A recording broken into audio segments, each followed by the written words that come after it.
ജോസേട്ടൻ പറഞ്ഞ ചെയ്തു തീർക്കേണ്ട കാര്യങ്ങളുടെ ലിസ്റ്റ് എൻ്റെ മനസ്സിലുണ്ട്. ഇന്ദുലേഖയെ സങ്കടാണ് അതിന്റെ കാര്യം. അറിയാം, ഒന്നും പറയേണ്ട ശ്രീരേട്ടാ, എല്ലാം അറിയാം. പക്ഷെ എനിക്ക് തുടങ്ങേണ്ടത് തിരുമിറ്റക്കോട് നിന്നാണ്. അവിടെ എനക്ക് എന്താ വേണ്ടിച്ച പറഞ്ഞോ, നമ്മക്കാളുണ്ട്. ആ, എനിക്കും അവിടെ ഒരാളുണ്ട്. KP ഭവാനിയമ്മ, പാലാട്ട് വീട്, തിരുമിറ്റക്കോട്, പാലക്കാട് ജില്ല. അതാരാ? ആരാന്ന് ചോദിച്ചാൽ അമ്മ, ഒരമ്മ. മംഗല്യയോഗം വേണ്ടാന്ന് ശടിച്ച് വർഷങ്ങളുടെ ഏകാന്ത ജീവിതം തുടരുന്ന ഒരു അമ്മക്കിളി. ഡൽഹിയിലെ വീട്ടിൽ ഇത്തവണ എത്തിയപ്പോ ഒരു കൗതുകത്തിന് പരിധി നോക്കിയതായിരുന്നു. അച്ഛന്റെ പഴയ പെട്ടികളും ഷെൽഫുകളും കിട്ടി.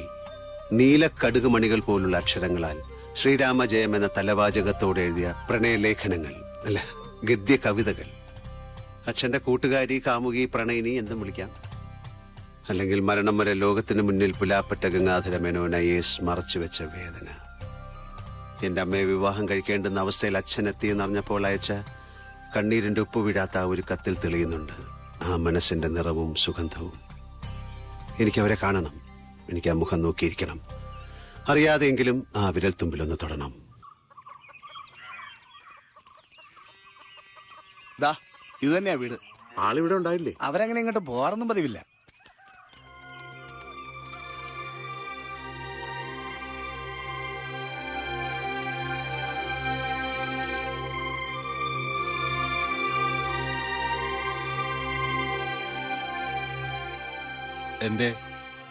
എന്തേന്ന് ചോദിച്ചാ ഒരു ആങ്സൈറ്റി ഉണ്ടാവില്ലടോ.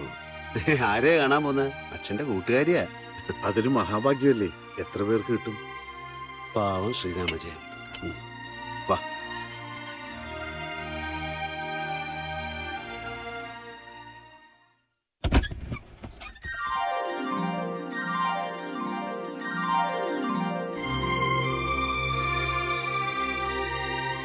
ഇരിക്ക. എവിടെന്നാണാവോ? ഞങ്ങൾ കുറച്ച് ദൂരത്തുനിന്നാ. കുട്ടിയെ നല്ല കണ്ടുപരിചയം തോന്നുന്നുണ്ട്. എന്നെ കാണാൻ വഴിയില്ല. തോന്നിയതാവും. ഇരിക്കൂ എല്ലാരും. എവിടെന്നാന്ന് പറഞ്ഞില്ല. തൃക്കൂർന്നാ. അമ്മ ഇവിടെ തനിച്ചാണോ? ഉവ്വ്, ഒരു കുട്ടിയുണ്ട് അടുക്കള ജോലിക്ക്. എന്തേ തനിച്ചായി പോയി? അങ്ങനെ ചോദിച്ചാ അതായിരുന്നു വിധി. ഈശ്വര നിശ്ചയമുണ്ടല്ലോ എന്തിനോ. ഇപ്പോഴും കത്തുകൾ എഴുതുമ്പോ ശ്രീരാമജയം എന്ന് ആദ്യം കുറിക്കുന്ന പതിവുണ്ടോ? കത്തുകളോ? ആർക്കാ കത്തുകൾ എഴുതാ? അല്ല, അങ്ങനെ കത്തെഴുതിയ കാര്യങ്ങളൊക്കെ കുട്ടിക്ക് എങ്ങനെ അറിയാം? പുലാപ്പറ്റ ഗംഗാധര മേനോൻ, അദ്ദേഹമാണ് പറഞ്ഞത്.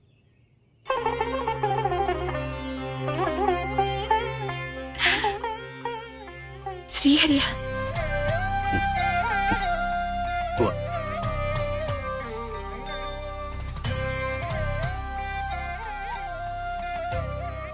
കണ്ടപ്പോ തോന്നിയ മുൻപരിചയം വെറുതെ ആയിരുന്നില്ല.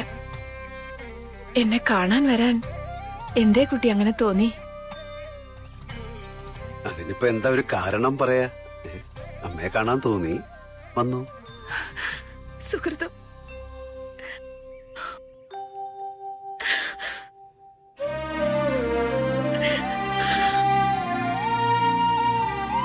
ചേട്ടാ, ഓ അധികം തന്നെ.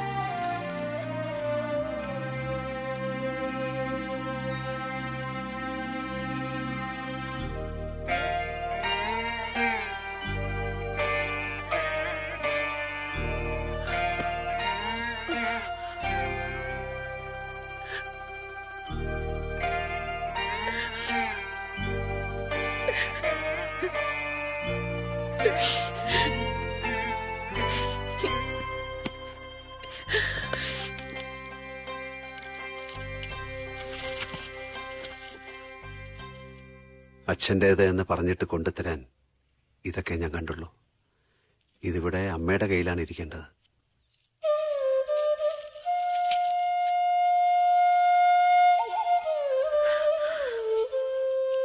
കരയിക്കാനല്ല, സന്തോഷാവാൻ വേണ്ടിയാണ് ചെയ്തത്. കുറച്ചുനാൾ ഞാൻ നാട്ടിൽ തന്നെ കാണും. ഒരപേക്ഷയുണ്ട്. എൻ്റെ കൂടെ കുറച്ച് ദിവസം എൻ്റെ അമ്മയായിട്ട് കഴിയാൻ വരുമോ? അമ്മയെ അച്ഛനെ നേരത്തെ നഷ്ടപ്പെട്ടാണ് ഞാൻ. ഒരു മോഹ മനസ്സ് നിറയും അമ്മ ശരി എന്ന് പറഞ്ഞ. എന്റെ മോനാ, എന്റെ മോൻ വിളിച്ച അമ്മ വരാതിരിക്കില്ല. ഒരു ദിവസം ആരോടെങ്കിലും ഒന്ന് ചൊല്ലി അയക്കും, അമ്മ വരാം. അമ്മേ,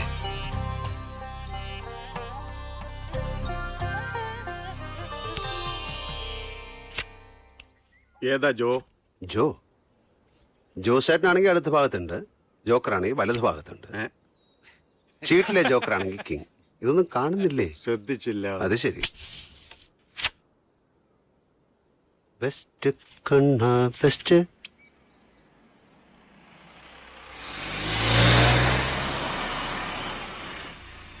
രാമനുണ്ണിയാണല്ലോ.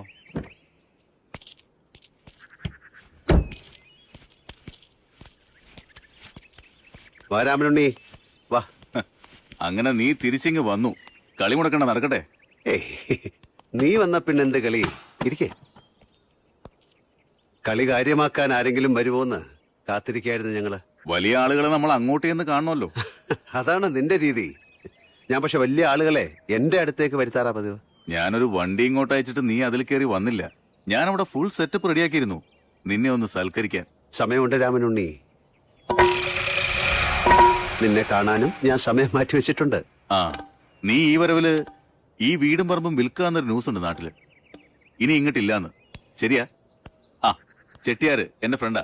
ഇയാൾക്ക് താല്പര്യമുണ്ട്. ഞാൻ ഈ വീടും പറമ്പും ആർക്കെങ്കിലും കൊടുക്കും. വില മേടിച്ചിട്ടല്ല, ദാനം, ഇഷ്ടദാനം കൊടുക്കും. അതിന് സമയമുണ്ട്. ചെട്ടിയാരെ ഒന്ന് വെയിറ്റ് ചെയ്തൂടെ? വേറെന്തൊക്കെയുണ്ട് ന്യൂസ് നാട്ടില്? വേറെ എന്താടോ, ഞങ്ങളൊക്കെ ഇങ്ങനെ കഴിഞ്ഞു കൂടുന്നു അല്ലേ ശ്രീധരേട്ടാ? ഞങ്ങളൊക്കെ നല്ല സുഖത്തിലാ കഴിയണേ. തന്റെ കാര്യം ബുദ്ധിമുട്ടിലാണോന്നറിയില്ല. ആ, പഴയ കേസിന്റെ കാര്യങ്ങളൊക്കെ അറിഞ്ഞില്ലേ? പഴയ കേസിൽ 1 വർഷം ജയിലിൽ കിടന്ന് ശിക്ഷ അനുഭവിച്ചില്ലേ? എന്താ പുതുതായിട്ടറിയാൻ? അതല്ലടോ നിന്റെ ലൈൻ ഇന്ദു. മറ്റൊരാളിന്റെ ഭാര്യയുടെ കാര്യങ്ങൾ ഞാൻ അന്വേഷിക്കുന്നത് അതത്ര നല്ലതല്ലല്ലോ രാമനുണ്ണി. ആകെ കടത്തിൽ മുങ്ങിയിരിക്കുക. കിടപ്പാടം വരെ പോണമട്ടാ കാണണേ. അവള് പിന്നെ തൃശൂർ സൈഡിൽ ഏതോ ഒരു കുറ്റി പിടിച്ചിട്ടുണ്ടെന്നാ പറയണേ. ചെലവും കാര്യങ്ങളും അങ്ങനെയാ നടന്നു പോണമെന്നും പറയുന്നു. രാമനുണ്ണി, ഞങ്ങളെ ചീട്ട് കളി തുടരട്ടെ. തനിക്ക് അത്ര സുഖമായിട്ടില്ല എന്റെ വരവ്. ഞാനൊരു നാട്ടുമര്യാദയുടെ പേരിൽ ഇറങ്ങിയെന്നേ ഉള്ളൂ. കുളിക്കടവിൽ പെണ്ണുങ്ങൾ പറയുന്ന നാടൻ ഗോസിപ്പുകൾക്ക് പോലും ഇതിലും നിലവാരം ഉണ്ടാവും. നീ അതിനെ നാട്ടുമര്യാദ എന്നാണ് പറയുന്നതെങ്കിൽ സോറി മോനെ, എനിക്ക് മര്യാദ ഒട്ടും സുഖമായി തോന്നില്ല. ജോസേട്ടാ ചീട്ടിട്. ഞാൻ ഇറങ്ങാം. അങ്ങനെ ആവട്ടെ.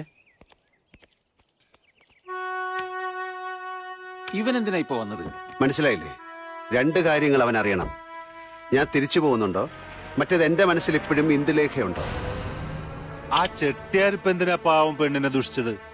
തൃശ്ശൂർ സൈഡിൽ കുറ്റി, ഓന്റെ തള്ളയ്ക്കാവും കുറ്റി. ഹരി, നീ അവനെ ഡീൽ ചെയ്ത രീതി നന്നായി. ഇനി പടി കയറില്ല. അവന്റെ പടി എനിക്ക് കയറേണ്ടി വരും വളരെ വൈകാതെ. ജോസേട്ടാ ഒരെണ്ണം ഒഴിക്കേ.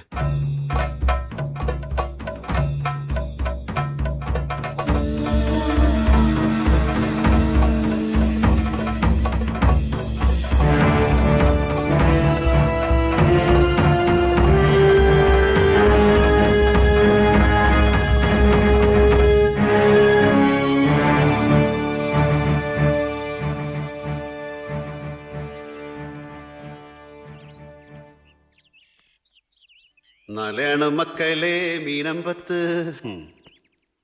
നാളെ വല്ലപ്പുഴക്കെല്ലാം മുഹമ്മദിന്റെ പാടത്ത് പോത്തുപൂട്ടു.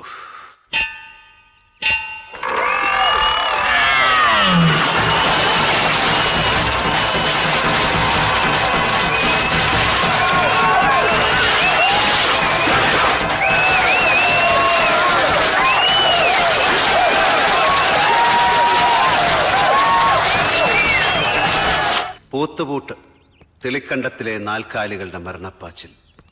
അത് കാണാൻ പോയാൽ അംഗവും കാണാം, താളിയും ഒടിക്കാമെന്ന ന്യായപ്രകാരം പോത്തുപൂട്ടും കാണാം, പീതാംബരനെ ഒടിക്കാം. പീതാംബരനെ മറന്നോ എന്റെ ചങ്ങാതിമാര്? അവന്റെ കള്ളമൊഴിയുടെ അടിസ്ഥാനത്തിലായിരുന്നു 1 വർഷത്തെ എന്റെ ജയിൽ ജീവിതം. 6 വർഷത്തെ ശിക്ഷ കഴിഞ്ഞ് അവൻ ഇന്ന് പുറത്തിറങ്ങി.